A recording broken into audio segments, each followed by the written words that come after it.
everyone. It is me again. It is that time of week where I give a quick rundown on the most important news stories and to keep you up to date, paying attention to what I hope is most important, what I think is most important. First, I want to let you know that I have something for you, and hopefully it will help fund this addiction of mine of bringing you the news. Years ago, I wrote a short story, short book, called A Twisted Trade. I've now gotten it turned into an audio book, and I want to thank my narrator, Jerome Ferguson. I think he did a great job. It was great working with him. I'll give you a description at the end of the video, so if you want to know more about it, I will describe the book a little bit better, and I'll provide a link in the description if you're interested in purchasing and downloading it. So, our world runs on energy. That's where I start once again. The West Texas Intermediate crude ended the week at $62.68. Brent crude ended the week at $66.68. OPEC baskets ended at $70.73. Gold ended the week up again, up slightly this week at $3,685.78. Silver ended the week at $43.09. The Baltic Exchange Dry Goods Index, which is an indication on how the transporters, how the manufacturers, how much they're willing to pay to transport goods and how they're feeling about the economy. It's been much higher in the past, but lately it's been hovering around $2,000, a little higher, a little lower. This week and into the week at $2,203. The bond yields, 10-year bond yields for the major countries. The United States 10-year bond yield is at 4.131%. The UK bond yield is at 4.7167%. And the Japan bond yield is at 1.6409%. And the bond yields are an indication of how well people are feeling about a country's economic situation. If they're stable, then it gives you an indication of where people are putting their money, which countries they trust, and how much they trust them. They also, when you see the bond yields go crazy, that means traders are selling the bonds and they don't trust the country's financial situation. They're afraid that they're going to stop selling the country is going to stop honoring the bonds, and they're going to default like Russia did in the early 90s. Ships continue to pile up around the Straits of Hormuz. Nothing's changed as far as that goes. That is an indication that the insurance companies do not want to cover the potential cost of something happening to the ships, either coming under attack by Iran or being seized by Iran. That strait is only about 60 miles wide, so it doesn't take a lot to cause disruptions. ISR flights a lot of them are very similar to last week. And I'll remind you, last week we continued to be looking at a good bit along the southern border, some in the western mountains, and we've shifted a few flights towards the northern border. There's also an interesting flight over the south, kind of in the Atlanta area. That's actually a ISR balloon. There is this week we've seen a surprisingly limited number of flights to track cargo aircraft. That means that I seriously doubt that the cargo has stopped flowing, that they're still conducting flights, but that means that they're likely turning off their tracking systems so no one can follow where they're heading. Now, if that's true, if I'm right, they're turning them off so nobody can track them, then there may be some activity getting ready to kick off. And the U.S. government just doesn't want anybody to know where they're heading, how much is going there. Or The other option is we just had a very light week and hardly any cargo transports went through Europe or the Middle East. In the Navy number of ships is unchanged since last week. It's still at 291. And of course, I'm talking about the United States Navy. 106 are deployed, 53 are underway. Those that are away from port, USS Abraham Lincoln departed San Diego. It is unclear where it was headed. They left on Tuesday. The Carl Vinson departed San Diego on Saturday, which actually would have been last Saturday, a week ago. The George Washington is actually in Yokosuka, Japan, which is its home port. The USS Gerald R. Ford arrived in Oslo, Norway for a regularly scheduled visit. The Nimitz is operating in the Persian Gulf. The Theodore Roosevelt departed San Diego Wednesday. So right after the Abraham Lincoln and before the Carl Vinson.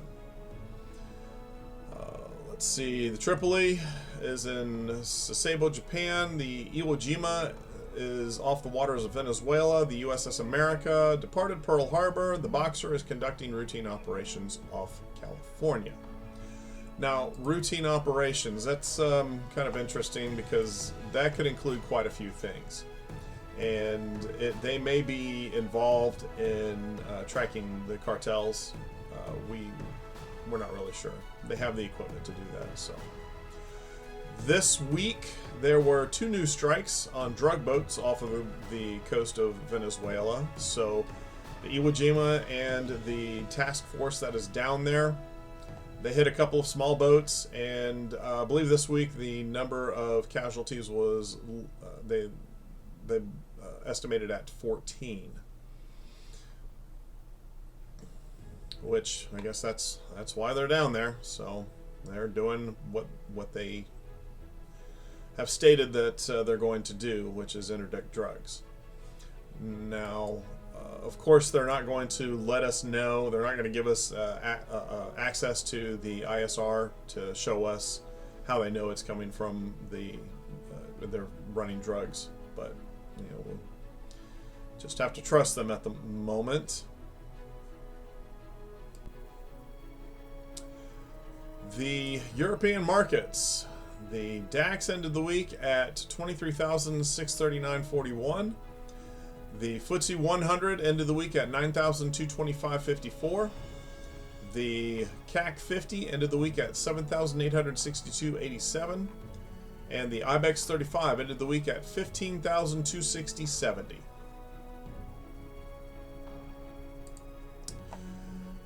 Now this week, there's been, actually leading up to this week, Russia has been preparing for their exercise with Belarus for some time. And so from this week, from the 12th, actually a little bit of last week too, but from the 12th through the 16th, there was a joint strategic exercise, Zapad 2025. And it was taking place in Belarus. The Russians and the Belarusians recognized that a lot of the world was a little concerned about what was going on. So the Chief of General Staff of Belarusian Armed Forces, Major General Pavel Maraveka, stressed that Belarus has been and remains committed to transparency and exercises held on its territory. And according to him, the Belarusian president decided to move the drills away from western and southern borders of the country to reduce tensions and demonstrate openness and tolerance, and to avoid accusations of provocation. Now, which is actually good because there are plenty of other things that happened this week between Russia and other countries that have been rather provocative. One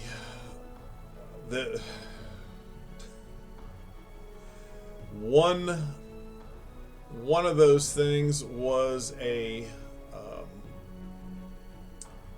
Russian incursion into Estonian airspace. This was out on the Baltic Sea, 3 Russian MiG-31s flew into Estonian airspace over the Gulf of Finland, and 3 Italian F-35s were sent to intercept them. And this is a common flex for Russia. They're just trying to show Estonia that they are the boss. They're the big bully in the area. They also, other Russian aircraft conducted a low fly over Polish oil rigs in the Baltic Sea. This incursion comes after Ukraine had increased their attacks on Russian oil refineries. In fact, they have conducted quite so many that the Russian oil and gas sites are estimated to be down 10% of their production capability. Also, this past week, there was Ukrainian military intelligence claims that they attacked the base in Vladivostok in eastern Russia, far eastern Russia, almost to China. There were a number of blasts that occurred in Vladivostok. Local authorities claimed that it was a gas incident. We don't know which way to believe. I don't know which way to believe, because, of course, the Ukrainians are going to say, yeah, we did that, and the Russians are going to say, no, they didn't. Russia's National Anti-Terrorism Committee said the blast occurred near the village of Shitovaya, located on the Sea of Japan, damaging vehicles, but there were no casualties. This war has brought different new technology to us, just as World War I brought us aircraft and tanks and more submarine warfare. This is bringing a new type, which is the drone units, unmanned vehicles. Russia has its drone unit, which seems to be working rather well against the Ukrainians. The unit is called Rubicon. It was established in the summer of 2024, possibly on the orders of newly appointed Defense Minister Andrei Belousov. It's a secretive unit, formerly known as the Rubicon Center of Advanced Unmanned Systems.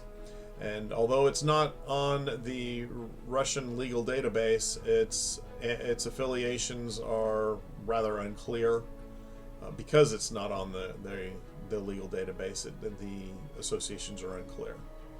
It appears to be commanded by Colonel Sergei Budenkov, 37-year-old former artillery and marine infantry officer. Now, how effective has it been? According to some estimates, it has really disrupted and caused chaos along the Ukrainian lines. It says everyone who knows how Rubicon works agrees on one thing: it's very effective. It is a system. While most of Ukraine's front lines are still in a state of chaos, they're the ones that are causing this disruption. Now, I hear stories going back and forth about how well Russia is doing or how poorly they're doing. It's very unclear. The only thing that seems to be clear is that Russia's military industry is not quite up to snuff. This week, a Polish commander noted that that Russia is not ready for a war. And he's warned, as a result of the incursion last week of 19 drones into Polish airspace. He says, don't get pulled in, and don't worry so much about the boogeyman. He noted, if it's fear, then the Russian Federation has achieved its goals. He's warning people, don't get sucked into the fear. Russia, and he went on further to note, Russia is not yet strong enough, but it remains unpredictable and has not changed its intentions, meaning it still perceives us as a threat. And this is coming from a interview of General Wisła Kukula went on further to say it continues to draw us into a sphere of influence. This means that that if the circumstances are right or it is strong enough, it could indeed use military tools to achieve its political goals. And he's just warning people, don't get sucked in yet.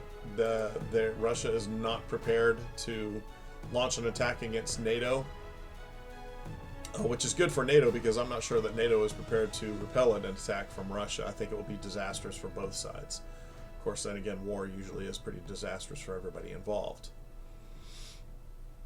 Now, the alternative is that the Europeans have gotten together and decided that they're going to engage sanctions on Russia.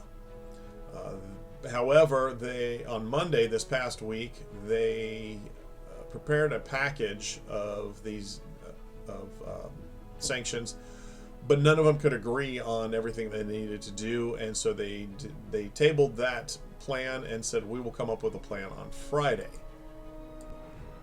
And the European Commissioner, van der Leyen, has presented those sanctions. She noted that the drone and missile attacks continue unabated, and they have decided that they will no longer import Russian liquefied natural gas. And they noted that Russia's war economy is sustained by revenues from fossil fuels, and they want to cut those revenues. They are also planning on diversifying supplies and investing in low carbon sources. And they plan on targeting financial loopholes used by Russia to evade sanctions by put a transaction ban on additional banks in Russia and on banks in third countries. Now, these sanctions are kind of interesting because as Europe continues to threaten, create problems and crises, the BRICS nations are just furthering their connections with Russia. A lot of people like to think that this is a very easy, simple solution, and it's not, because as Russia aligns itself closer to China, China is able to take more advantage of Russia, which angers Russia. So what's the breaking point for them? Who knows exactly. Now, was last week or 2 weeks ago, we had a cyber attack on a automaker in England, and this week there was another cyber attack. This time the attack struck electronic systems, computer systems operated by Collins Aerospace, which is a major aviation service provider who provides electronic check-in and baggage handling technology. This disrupted air flights from Brussels, Berlin, and London's Heathrow airports. There was also an interesting incident. We're not sure exactly why this happened. The website Bible Gateway was shut down. Now, this is either through non-compliance with the Online Safety Act, or maybe it was hacking, or maybe there was some kind of failure.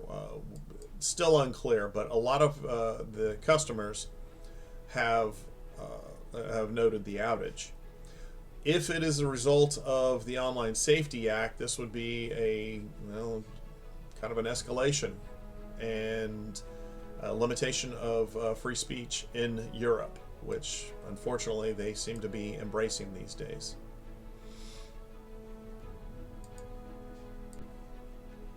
In the Asian markets, the Nikkei ended the week at $45,020.70. The SSE composite index ended the week at 3,824.54. The Hang Seng Index ended the week at 26,533.04. The BSE Sensex ended the week at 82,684.61. And the Nifty 50 ended the week at 23,353. The presidents of the United States and China had a nice phone call with each other, and they discussed quite a few things. One of them was the sale of TikTok. There's still no definitive agreement, but a couple of things came out of it. First is that the algorithm is TikTok's crown jewel, and control over it was seen as a key point. That it appears like there may be the Chinese government may give access to a U.S.-led company to use their algorithm. Then or they may make some alterations to it. And the altered application would be controlled by an entity that is 80% owned by U.S. entities, with one board member designated by the U.S. government. China and the Philippines continue to clash in the South China Sea, this time over the Scarborough Shoals. China declared the area a nature preserve for the coral reefs.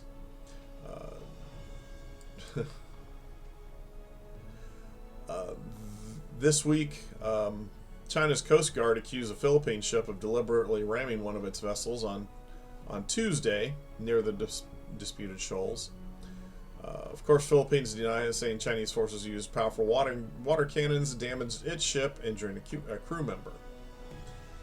Chinese Coast Guard statements said more than 10 Philippine government ships coming from various directions entered the water around the shoal, which he called Huanguan Island in Chinese, and then China said it deployed water cannons to defend itself.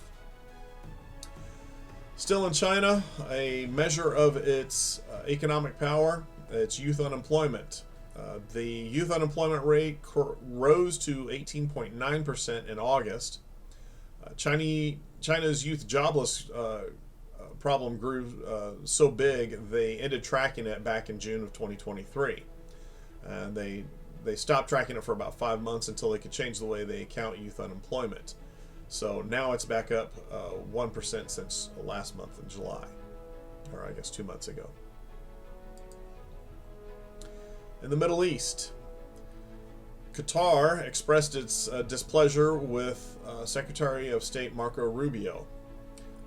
I'm sure the meeting was tense, and Qatar was very distressed over Israel launching an attack on its soil and killing Hamas leaders. Now, I'll tell you, I'm surprised that this was done overtly and not covertly, so they could have plausible deniability. But they launched missiles from outside the country and into Qatar.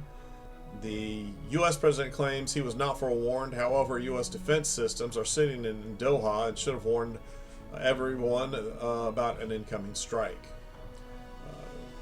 Qatar is probably giving Rubio ultimatums, them or Israel.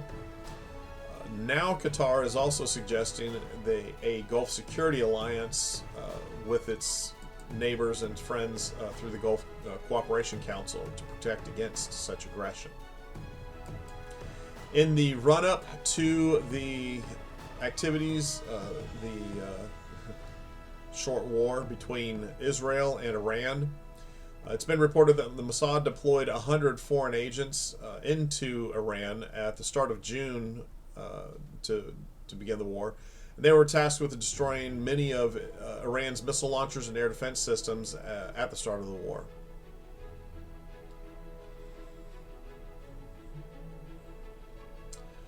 Gaza continues to experience a lot of problems. They have they're down to improvised medical points. These are casualty sites. They're makeshift clinics set up in tents and temporary shelters. Some, which I'm still kind of surprised, some are operated by Hamas-run health ministry, and others are nonprofits or voluntary teams.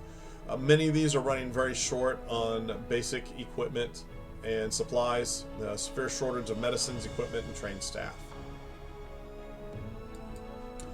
Over in Africa, more than 70 people were killed when Sudan's paramilitary rapid support forces carried out a drone strike on a mosque in Al-Fashir, the capital of North Darfur state. This was during prayers, and according to the country's sovereignty council, who made this note on Friday. The attack comes amid the latest bout of violence in the civil war, entering its third year between the Sudanese army and the RSF. It's another one of those dirty tricks that occur in war. During prayers, that's tough. I don't know how you can feel good about yourself when you conduct war that way. In Cameroon, a new report has revealed that 100 churches are destroyed in the African nation of Nigeria every month. The attacks are carried out by several jihadist groups, including Boko Haram insurgents and Fulani herdsmen.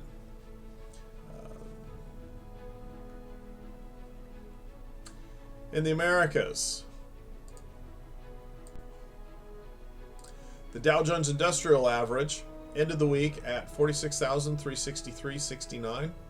The S&P 500 ended the week at 6,663.05 cents. And the NASDAQ Composite ended the week at 22,625.48. Number of things have been going on across the across the Americas. Mexico has proposed that it will increase tariffs on Chinese auto imports by 50%. This is according to their 2026 budget, and this draws them in closer alignment with their northern neighbor, the United States, the #1 market in the world. This is obviously unpopular in China, who warned of retaliation. Down in Ecuador, a suspected gang attacked a pool hall in the city of Santo Domingo, about 100 miles west of Quito. This left 7 dead and 4 wounded, according to police from last Saturday.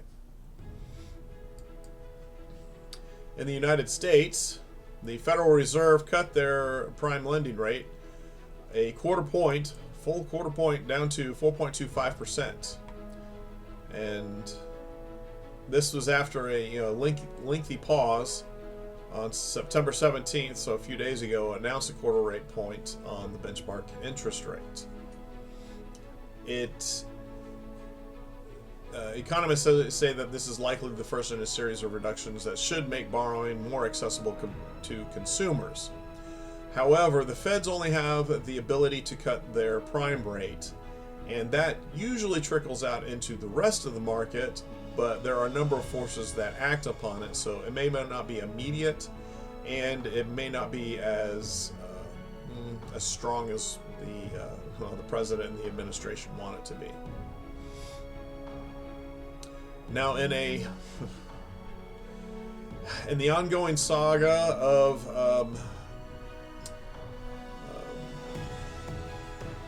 the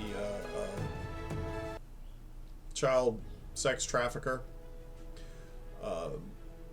this week the FBI director, Mr. Patel, told U.S. senators that there's no credible information in case files that the perpetrator, now deceased, was trafficking young women to anyone other than himself. Very few of us find that there's any credibility in this statement. It's I don't know. It's baffling that they continue to hide this guy. Well, actually, it's not baffling to me. I know why they're doing it, because there are still people that are involved, and they don't want the media attention on them, and the administration can now use that information against those people.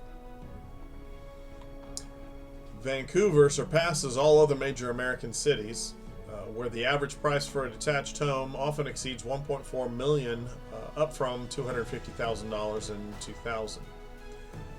Other home prices are equally unaffordable in Toronto, which are more than 10 times the median household income, and in the United States, the West Coast dominates the unaffordability charts, especially in Los Angeles, San Diego, and San Francisco, with high demand, low supply, and for San Francisco, it is highly valued because it's close to Silicon Valley.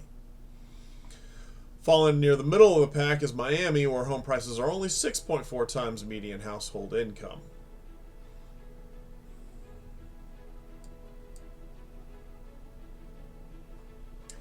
This week, the U.S. president designated the group Antifa as a terrorist organization. They have been behind a number of clashes and well, no other way to say it, they're terrorist activity. Berkeley, California, 2017, there was a clash between masked activists with Antifa linked signs, and they were fighting what they called far-right protesters, and they ended up throwing Molotov cocktails and smashing windows, causing $100,000 worth of damage. 2019 in Tacoma, Washington, self-proclaimed Antifa member attacked ICE facility with an AR-15. Portland, Oregon in 2020, an individual identifying as an Antifa supporter shot and killed a member of the what he thought was a far-right group during a demonstration. In Texas, Antifa associates attacked ICE agents. I believe this was in El Paso. And instead, they fired fireworks at the building. And then when the police and ICE agents came out, there was a group of about 8 people. One of them shot and struck a local police officer in the neck, and using an AR-15. Luckily for the police officer, he was okay, recovering. The Antifas are not a good shot. Now, it's been noted, I kind of find this hilarious, but the majority of Antifa members do not promote or endorse violence. This is from an assessment from 2019, and I understand that yeah, most of them don't. The movement consists of anarchists, extremists, and other individuals who seek to carry out violence in order to advance their agenda. This threat assessment is from the New Jersey Office of Homeland Security and Preparedness from January 2019. Just like most groups, there are extremists. The violence, what I read was just a very short sample of the kind of violence that we've seen. And those extremist individuals in Antifa need to be rooted out. They need to be thrown in jail.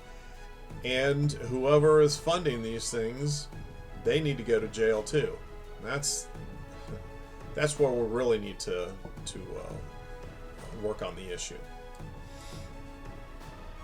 Now, this week, the gunman who killed political activist Charlie Kirk justified his actions by saying some hatred cannot be negotiated with. This is according to the head of the FBI. The Bureau's director, Kash Patel, said that investigators had found messages in which a suspect suggested he would kill the conservative activist and supporter of President Trump, current U.S. president. Unfortunately, this sentiment has been permeating the U.S. For quite a while, and right now, violence is erupting. I hope that you guys will be able to figure out how to solve some of the problems without violence. But unfortunately, it doesn't seem to be, things do not seem to be toning down anytime soon. Just yesterday, protesters at the ICE facility in Illinois engaged ICE officers and tried to stop them from conducting their business, which is a violation of law. It's obstructing law enforcement. Like I said, things are not slowing down, unfortunately. This week, there was a late night talk show host who lost his job. There's a lot of commentary that has been going around on the suspension of Jimmy Kimmel, and as a result of his comments on the death of the aforementioned political activist Charlie Kirk. Although his comments may have been the straw that broke the camel's back, his firing was on the table for some time. His ratings have been just awful and getting worse. Although the president, the U.S. president, suggested he would pull the parent company's FCC license, ABC, that's something that's very difficult and would have gone through a huge legal battle. Kimmel's firing had little to do with the president's comments and everything to do with his terrible content and lack of consumers. He provided some very distasteful comments. His best course of action would have been to offer condolences. At worst, he should have just kept his mouth shut. Instead, he decided to promote a disproven conspiracy theory about the assassin. This situation is all about business. It has nothing to do with an attack on the First Amendment. In fact, Kimmel is now freer than he was before to make whatever comments he wants. He can unleash all the hatred in his heart without any fear of repercussions. Now, if you feel like this is harsh, that if somebody losing their job, please tell me if you were this concerned whenever Roseanne Barr had her show canceled over a tweet. Was that an attack on the First Amendment? This is one of the problems that I see, that many people just feel like they're being attacked on one side, but whenever you have a almost exact same situation, they on the other side they don't feel, they feel like it's justified. Final thing that I wanted to note is a Hollywood actor and legend, Robert Redford, died this week in his home in Sundance, Utah, at the age of 89. He began his career decades ago and starred in such movies as Butch Cassidy and the Sundance Kid, The Sting, The Horse Whisperer, Jeremiah Johnson, The Natural. He continued acting at least until a few years ago and was making an appearance. He made an appearance in the 2019 Marvel movie, The Avengers Endgame. Like I said, legend in the industry, and he will be missed. Now, as far as my audiobook goes, I'll give you a brief rundown of it. This is the description that I have on Amazon. The small kingdom of Kamenda has ventured into the slave trade. The king looks to his most trusted advisor, Chimzei, to manage the rival tribesmen captured from the local countryside. As an entrepreneurial man, the king sees the wealth of his European contacts and realizes the potential of the trade. He seeks to increase his wealth and expand his kingdom. Charging Chimzei with a mission, he dutifully follows the slave trade to the New World. What he finds makes him doubt his mission. The deeper he goes, the clearer the picture becomes. Cloaked in secrets, the reality of slavery is a legacy of violence, terror, and families torn apart. Can Chimzei resist the lure of money and power to stand up to the people? Can he convince others to give up the trade? What would you risk to be on the right side of history? Ladies and gentlemen, the world continues to change, and I hope that you guys are paying attention, and I hope that you're getting some benefit out of this. Trying to keep you up to date on what's happening. Please like, share, and subscribe. Hope that you all are doing well. Hug your families. Much love, and I look forward to talking to you guys again with my next round of addiction next week. Thank you very much. You all have a wonderful rest of your weekend. Thanks.